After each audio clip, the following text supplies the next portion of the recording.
Hello, কেমন আছেন আপনারা সবাই? চলে এসেছি আরো একটা নতুন ভিডিও নিয়ে। বিকেল হলেই হচ্ছে মুখটা কেমন যেন কুচুর-মুচুর করতে থাকে কিছু খাওয়ার জন্য।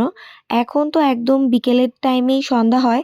বিকেল, সন্ধ্যা, রাত্রির মধ্যে আমি কোনো তফাৎ এখন আর খুঁজে পাই না। কারণ সন্ধ্যার আজান দেওয়ার সাথে, সাথে রাত হয়ে যায়। আর যে টাইমটাতে বিকেল ছিল সে টাইমটাতে সন্ধ্যা হয়।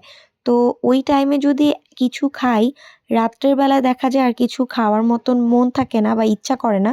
তো আজকে ভাবলাম কিছু হালকা পাতলা ফ্রোজেন কিছু খাবার ছিল, সেগুলোই ভেজে নিলাম যেন রাত্রের খাবারটা খেতে পারি। ভারী কিছু খেলে তো দেখা যাবে রাত্রে আর কিছু খেতে পারবো না। তাই এখানে কিছু সসেস আর সাথে ভেজেছিলাম কিছু চিকেন সমুচা। এগুলো আসলে ফ্রোজেন, একদম হুটহাট বের করে ভেজে নেওয়া যায়। সময়ও কম লাগে, আবার এগুলো খেতেও মজা। তো এগুলোই আজকে করেছিলাম। প্রায় সময় এরকম হুটহাট ভেজে নিই আমি। তো আজকের মতন এখানেই ভিডিওটা শেষ করছি। আবার চলে আসবো নতুন কোনো ভিডিও নিয়ে। সেই পর্যন্ত সবাই খুব ভালো থাকবেন আর সুস্থ থাকবেন। টাটা।